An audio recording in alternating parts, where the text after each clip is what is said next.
خون مظلوم زیادہ نہیں بہنے والا, ظلم کا دور بہت دن نہیں رہنے والا, ان اندھیروں کا جگر چیر کے نور آئے گا, ان اندھیروں کا جگر چیر کے نور آئے گا, تم و فرعون تو موسیٰ بھی ضرور آئے گا. بہت شکریہ. بسم اللہ الرحمن الرحیم. سب سے پہلے تو میں میڈیا کے تمام دوستوں کا شکر گزار ہوں, آپ لوگ یہاں پہ تشریف لائے. آپ لوگ دیکھ رہے ہیں کہ کس طرح سے ایک منظم کیمپین کی جا رہی ہے میرے خلاف اور کس طرح سے میری کردار کشی کی جا رہی ہے. تو میں تو خدا کی ذات کو گواہ بنا کے کہتا ہوں کہ میں نے قومی دولت کو نہیں لوٹا.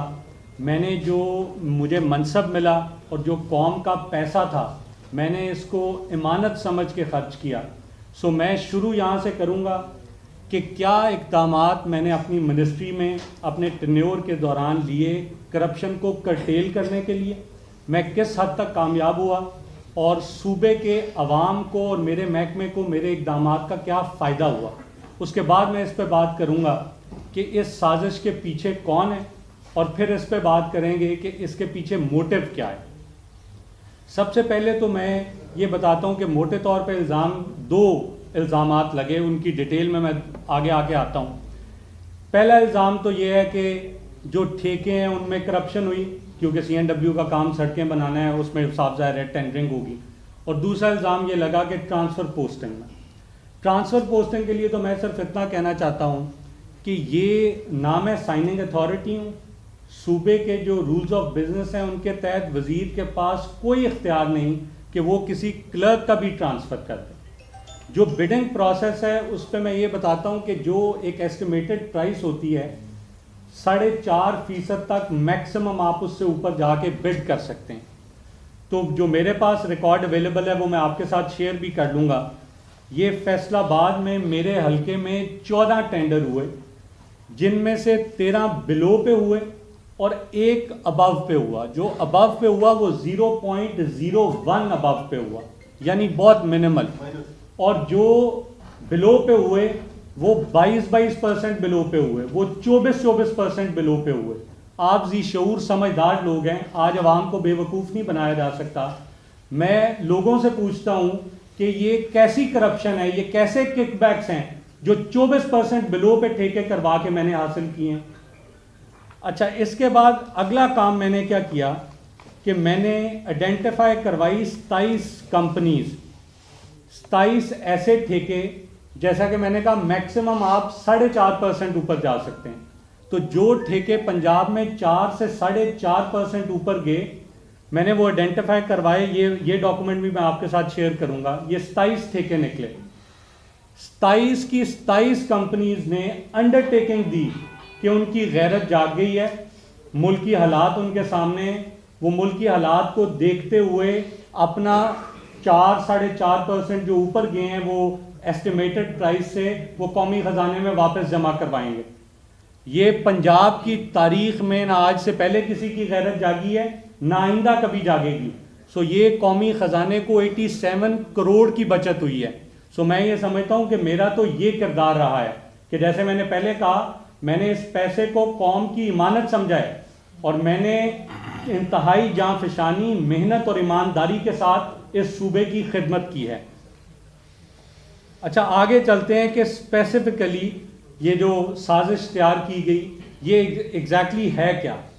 اچھا, اب ایک FIR کاٹی جاتی ہے اینٹی کرپشن کی طرف سے اور ایک ایکسین منڈی بہاؤدین اٹھتا ہے جو الزام لگاتا ہے کہ وہ محمد خان بھٹی صاحب جو کہ سابقہ وزیر اعلیٰ کے سابقہ پرنسپل سیکرٹری ہیں, وہ کہتا ہے کہ میں ان کو ٹرانسفر پوسٹنگ کے لیے رشوت دیتا تھا اور جب میں ان کے گھر یہ رشوت دینے جاتا تھا تو علی افضل سائی اور مونس الہی وہاں پہ موجود ہوتے تھے.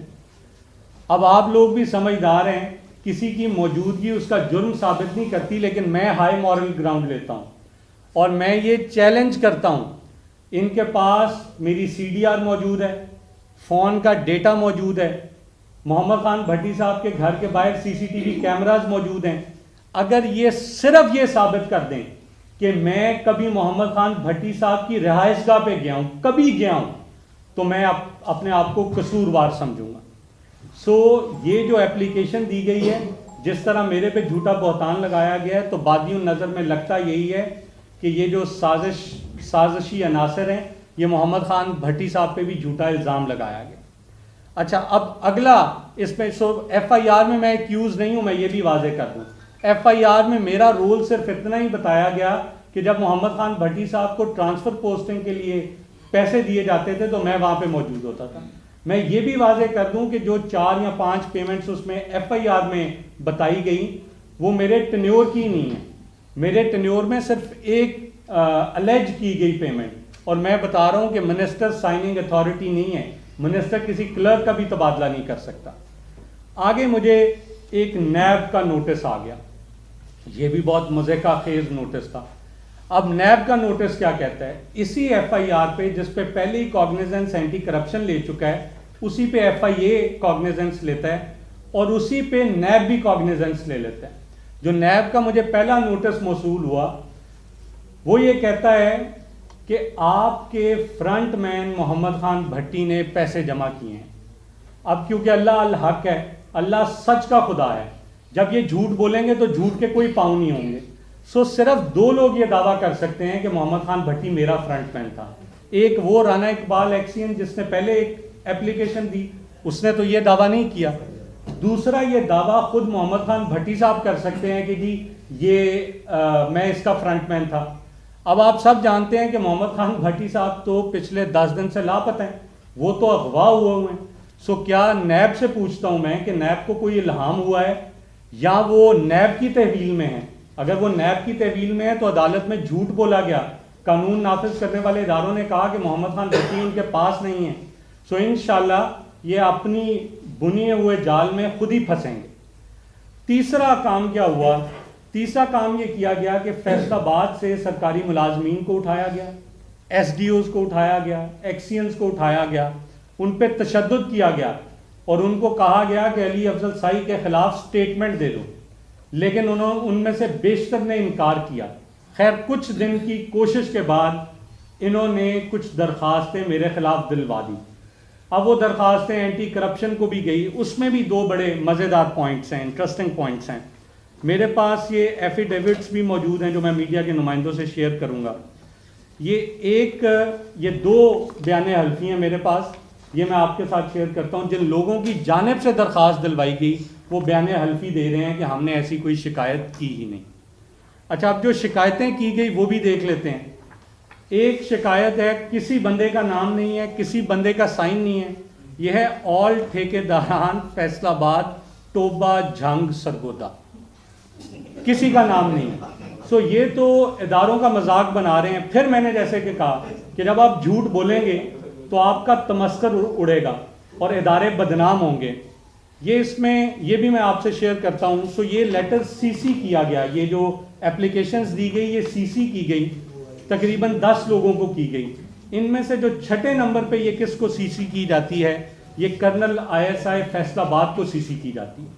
میں میڈیا کے نمائندگان کے توسط سے میں اپنے پاک فوج کے سپہ سالار جنرل عاصم منیر صاحب سے ریکویسٹ کرتا ہوں کہ جن صاحب, میرا آدھا خاندان فوج میں ہے, ہم نے جنگیں لڑی ہیں اس فوج کے لیے, اس ملک کے لیے, اور ہمیں فخر ہے اس پہ. میں ایک فارمل کمپلینٹ لانچ کروں گا. میری آپ سے صرف یہ درخواست ہے کہ یہ جو آل ٹھیکیداران فیصل آباد ٹوبہ جھنگ سرگودا ہیں, ان سے پوچھا جائے کہ انہوں نے ایک قومی ادارے کو بدنام کرنے کی کوشش کیوں کی, کیونکہ ہم تو نہیں سمجھتے کہ یہ قومی ادارہ سیاست میں ملوث ہے یا میری وکٹمائزیشن میں ملوث ہے. پھر کون ہے وہ شخص جو اس ادارے کو بدنام کرنے کی کوشش کر رہا ہے؟ اچھا اس کے بعد میں ذرا اپنی ذات پہ بھی تھوڑی سی بات کرنا چاہتا ہوں. میں آپ کو یہ بتا دوں کہ میرا کردار کیا رہا ہے. مجھے الحمدللہ فخر ہے اس بات پہ کہ اللہ کی ذات نے مجھے بہت تھوڑی بھوک دی ہے. میں اپنی رشتہ داری سے پہلے جس دفتر میں تھا آج بھی الحمدللہ اسی دفتر میں اپنی وکالت کی پریکٹس کرتا ہوں. میرے 3 بھائی وکیل تھے جن میں سے 2 باہر سے پڑھ کے آئے تھے. جب میری یہ رشتہ داری ہوئی تو ان تینوں نے وکالت چھوڑ دی. ہم ان لوگوں کی طرح دیہڑی باز نہیں ہیں, نہ مجھے کوئی پیسہ کمانے کا ضرورت سے زیادہ شوق ہے. پھر جتنی دیر میں نے سیاست میں آنے سے پہلے پریکٹس کی, میں آن ریکارڈ کہہ رہا ہوں کہ میں نے کسی سرکاری ادارے کی ریٹینرشپ نہیں لی. اور میں نے کسی سرکاری ادارے کا کوئی کیس نہیں کیا فیس کے عوض. سو میرا کردار بالکل صاف ہے. میرے پہ یہ الزام بھی لگا کہ میں اس رشتہ داری کی وجہ سے مجھے پارٹی میں عزت بھی ملی اور عہدہ بھی ملا. یہ الزام کون لگاتا ہے؟ یہ الزام وفاقی وزیر قانون اعظم نذیر تارڑ صاحب لگاتے ہیں اور چھوٹے عطا تارڑ صاحب لگاتے ہیں. وفاقی وزیر قانون اعظم نذیر تارڑ صاحب کو یہ بتانا چاہتا ہوں کہ میرے والد 1979 سے سیاست میں ہیں اور میری 44 سالہ پولیٹیکل لیگیسی ہے. میرے والد سابق اسپیکر پنجاب اسمبلی ہیں. جس ڈپارٹمنٹ کا مجھے تحریک انصاف نے وزیر بنایا آج سے 25 سال پہلے میرے والد اسی محکمے کے وزیر تھے. لیکن میں موصوف سے پوچھنا چاہتا ہوں کہ آپ کی 7 پشتوں میں کبھی کوئی وزیر نہیں بنا. آپ زندگی میں صرف ایک دفعہ وزیر بنے ہیں. آپ کن بیساکھیوں پہ وزیر بنے ہیں؟ آپ اس بات کا جواب دیں. دوسرا، جو چھوٹے تارڑ صاحب ہیں، لمبی داڑھی رکھی ہوئی ہے اور ٹی وی پہ آگے جھوٹ بولتے ہیں. میں سمجھتا ہوں یہ بڑے افسوس کی بات ہے اور بڑی بدبختی کی بات ہے کہ ان کے دادا رحلت فرما چکے ہیں. بجائے اس کے کہ یہ ان کے لیے کچھ پڑھ کے بھیجیں کہ ان کی قبر کی منازل آسان ہو، یہ فضول ایسی بکواس کرتے ہیں کہ لوگوں کو ان کے دادا کا غلیظ کردار یاد آ جاتا ہے. سجاد علی شاہ کیس کسی سے ڈھکا چھپا نہیں ہے. ان کے دادا جو بریف کیس تقسیم کیے کرتے تھے وہ کسی سے ڈھکا چھپا نہیں ہے. اور یہ میں نہیں کہہ رہا، میں پی ڈی ایم کی جماعتوں کو کہتا ہوں. بے نظیر صاحبہ کا اس پہ سٹیٹمنٹ موجود ہے. فاروق لغاری صاحب، آج ان کی اولاد جو ہے وہ نون لیگ میں بیٹھی ہے، ان کا سٹیٹمنٹ موجود ہے. سو میں ان سے پوچھتا ہوں کہ ان کے پاس ایسی کیا کوالیفیکیشن ہے کہ یہ اتنا آگے. یہ پرسیپشن کی بات کرتے ہیں، میں ریالٹی کی بات کرتا ہوں. لوگ کہتے ہیں ان کے پاس بھی وہی فن ہے کہ یہ بھی اپنے دادا کی طرح فوج لطیفے سنا کے قیادت کے نزدیک ہوئے ہیں.